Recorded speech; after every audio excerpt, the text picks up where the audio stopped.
How in practice should this be done? As I've said, analytically, we need to have an idea of what the social cost of carbon is. The US government and many other agencies around the world have used advanced modeling techniques to get a sense of that social cost of carbon.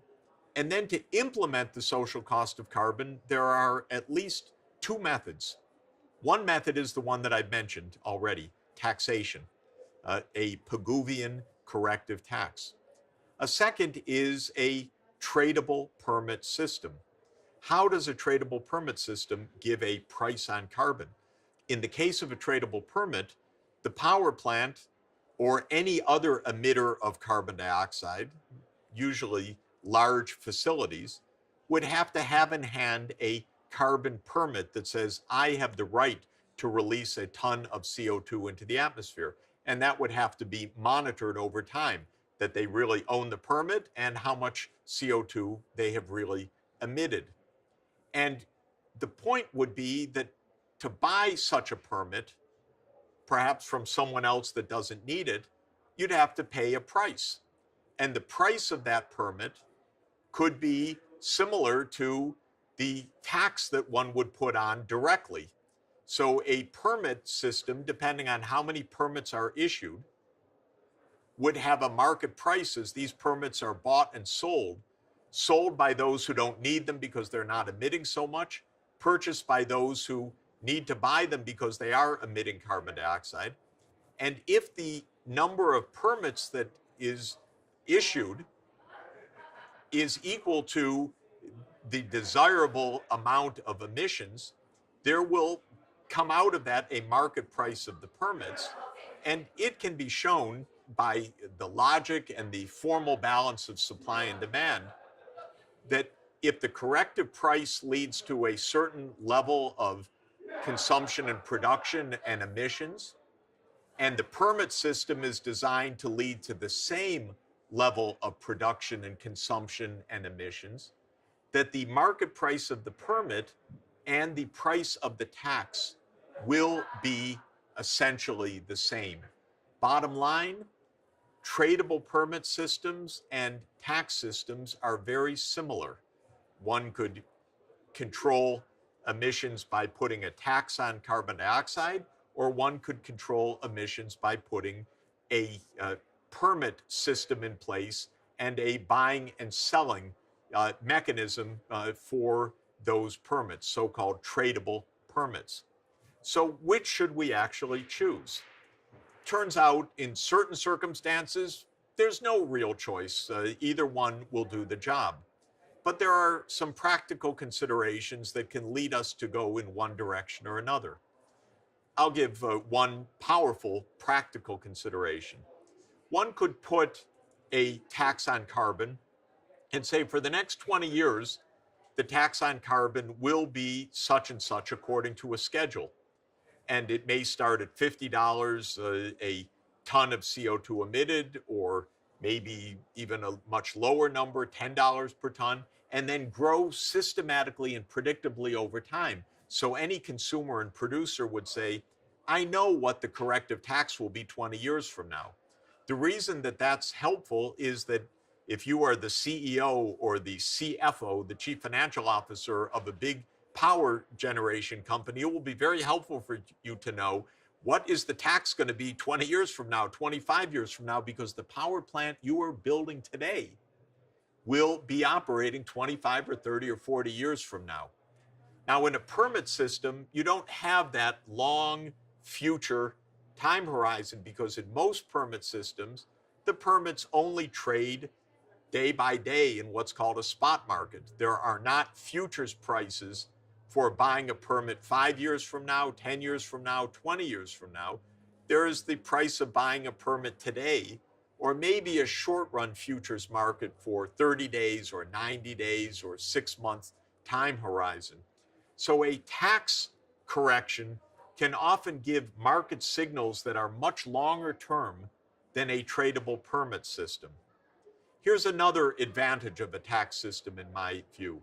If you want to tax carbon emissions, one way to do it is to go to every place that is emitting carbon dioxide. So you could have the inspector riding in the back seat of your car measuring how many miles you're driving. You could have the tax inspector in your home looking at how much emissions are coming out of your natural gas boiler and so forth. Now, you could see that would be a huge burden. And if every company has to say, this is how much we emitted and we're subject to an audit, what a complication. But if you know that ultimately all of the emissions are coming from coal, oil, and gas, you could just go upstream to a few coal mines, to a few natural gas sites, to the oil reservoirs and say, we're taxing the production way upstream, not downstream to the millions or billions of users, but way upstream to the few dozen or few hundred sites that account for the vast majority of the production of these fossil fuels. And suddenly you have a very low cost way to levy the corrective price. I think this is a huge advantage of taxes relative to permits as well, that administratively it's much easier. You don't have to have an inspector or an auditor saying, did you really have a permit and how much did you emit? We just need a tax way upstream. Now, there's another consideration that's quite tricky, and that is we may know exactly how much we want to emit. And to be sure of that, then a permit system makes a lot of sense because you can't emit more than that. You need a permit. Whereas a tax system may impose a tax, but in the end of the day, people say, I'm willing to pay that tax, and they emit more than you want. So if you're pretty sure of the quantitative limit of emissions, that leans towards a permit system. If you're pretty sure of the dollar value of the damages incurred, that leans more towards a tax system. A tax system gives more certainty about pricing. A permit system gives more certainty about the total amount of emissions. A big problem in practice, though, with a permit system and emissions is we don't really know how many emissions we want this year or next year. We do have a better sense of how we have to limit emissions in the course of the next 30 years to stay within the carbon budget. But making a permit system that is a 30 or 50-year system rather than a year-to-year permit system is quite difficult.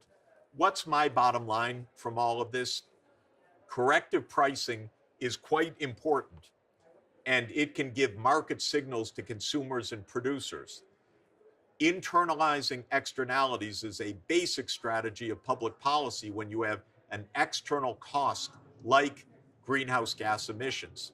Using permits or taxes are two valid, proven ways to internalize the externality.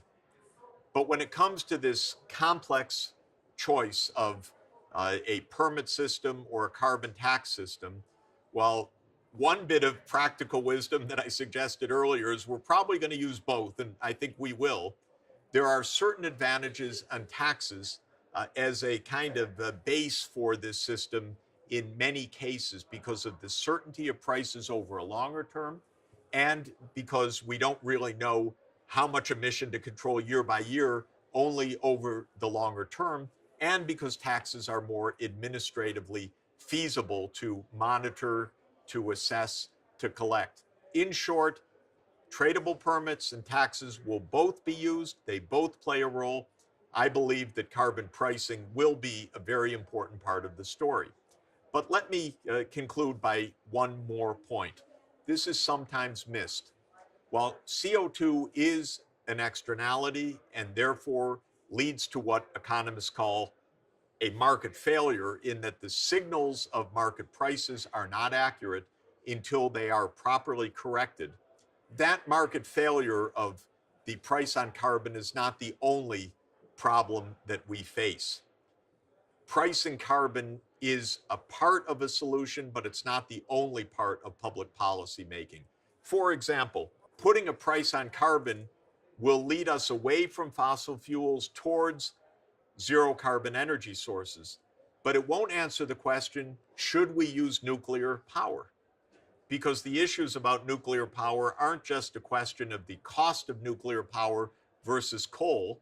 They're a question of the public acceptability, the safety, the risks of nuclear accidents or proliferation.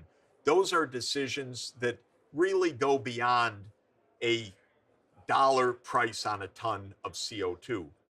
Or another example, in order to deploy wind power or solar power, it's necessary to bring that renewable energy source to places where people live. And often they don't live in the deserts where the sun is shining. And so we need power transmission. We need long distance transmission and then distribution of that energy. That involves major land use changes. Where will the power lines go? Should they be overhead? Should they be buried underground?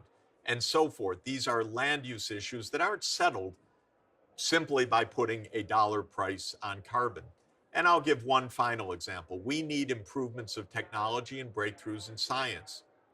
Often, the scientific advances we need don't lead to immediate profits for a company. They can't be commercialized because they're basic knowledge.